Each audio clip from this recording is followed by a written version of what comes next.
안녕하세요. 어나더마인드입니다. 해외 지역뿐만 아니라 우리나라도 유례없는 폭우가 쏟아져서 일부 지역은 고립되고 긴급 구조가 이루어지는 안타까운 상황이 자주 발생하고 있는데요. 매년 최악의 물난리를 겪고 있다 보니까 저같이 외지에서 전원 생활을 하는 분들은 불안한 요소가 많을 거라고 생각해요. 많은 비가 내린다는 얘기가 들리면 일단 집을 돌아보게 되고 혹시 물이 새지는 않을까, 어디 무너지는 곳은 없을까 하면서 매번 점검하는 것이 일상인데도 늘 걱정되고 부담스러운 건 어쩔 수가 없는 것 같아요. 내가 아니면 누구도 대신할 사람이 없다 보니까 각자 도생이란 단어가 뼈저린 현실로 느껴지곤 합니다. 강풍을 동반한 폭우가 미친 듯이 쏟아지기 시작하면 사실 겁날 때도 많거든요.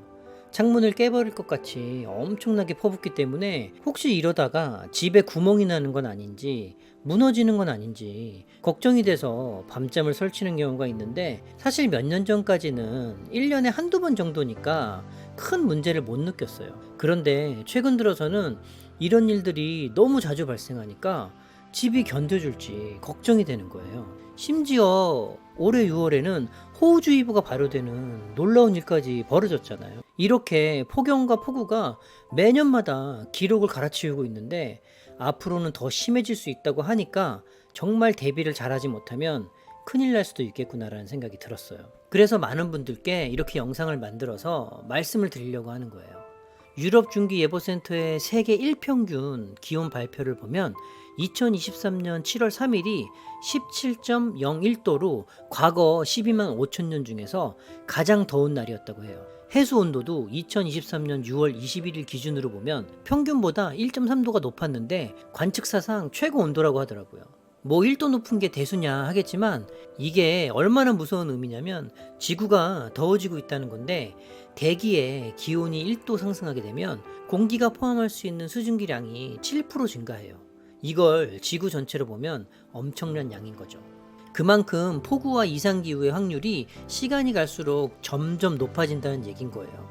일시적인 것이 아니라 멈추지 않고 계속 증가하고 있는 이런 위험한 상태가 지금 우리에게 닥칠 현실인데, 이런 심각한 상황에서 견고하고 튼튼한 기본이 잘 되어 있는 주택이 얼마나 중요한 요소인지 다시 한번 꼭 생각해 봐야 되는 거예요.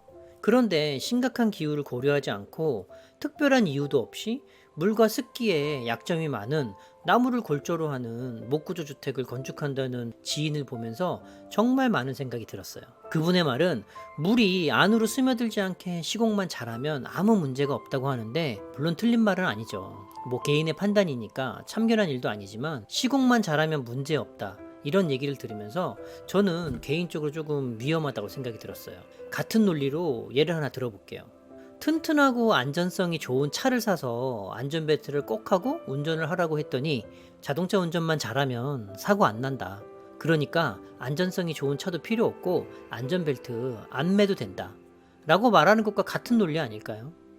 매년 폭우와 태풍으로 물난리가 나고 있는 지금의 우리나라 기후를 보면서도 물과 습기의 단점이 상대적으로 많은 재료의 집을 선택한다는 것은 특별한 이유가 없는 상황이라면 선택하지 않는 게 일반적이지 않을까요? 물과 습기에 상대적으로 조금 더 잘 견뎌주는 재료를 선택해서 스트레스 덜 받고 그렇게 사는 게 좋은 거잖아요. 그런 집 지으시고 선택하셔야 되는 거죠. 조금 전에 말씀드린 것처럼 시공만 잘하면 문제 없다는 업자들의 얘기나 주변 사람들의 말은 참고만 하시고 절대적으로는 생각하지 마세요. 조금 전에 말씀드렸던 자동차 운전 잘하면 사고 안 난다는 것과 같은 궤변이니까요. 나무는 직접적인 노출로 물을 흡수하기도 하지만 공기 중의 습기로도 물을 흡수하죠.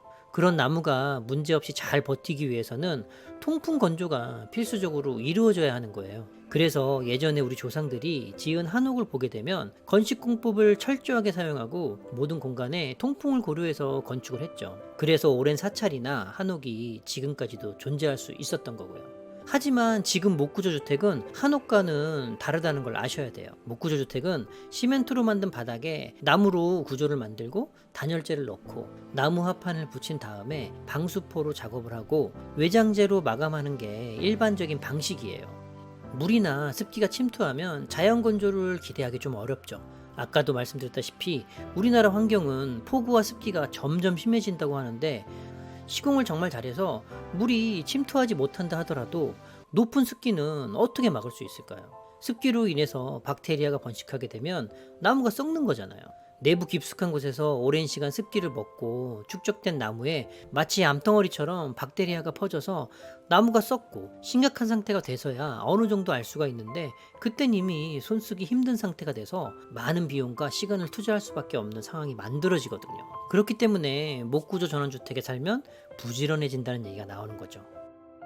물론 목구조 주택 모두가 위험하고 힘들게 산다는 얘기는 아니에요. 모든 걸 받아들이고 행복하게 사시는 분들도 계시거든요. 아니면 자신이 선택한 것이 틀렸다는 걸 인정하기 싫은 분들도 계시고요. 뭐 어찌됐든 간에 그 누구도 부정할 수 없는 사실은 나무는 물과 습기에 약하고 썩는다는 사실이죠. 그리고 마지막으로 오늘 영상의 핵심 내용을 4가지로 간단하게 정리해 볼게요. 영상 내용이 다 기억 안 나셔도 딱 이 4가지만 잘 기억하시면 도움이 되실 거예요. 첫 번째, 한옥과 목구조 주택은 다른 집이다. 두 번째, 목구조 주택은 물과 습기에 약하다. 세 번째, 우리나라 기후 환경은 앞으로 폭우와 습기가 더 심해질 것이다. 네 번째, 나무가 가진 물리적 특성은 아무리 시공을 잘해도 바뀌지 않는다. 이렇게 4가지로 정리가 될 것 같은데요. 목구조 전원주택을 꼭 선택해야 하는 특별한 이유가 있는 게 아니라면 신중하게 다시 한번 생각하시고 결정하셨으면 좋겠습니다. 오늘도 시청해주셔서 감사합니다.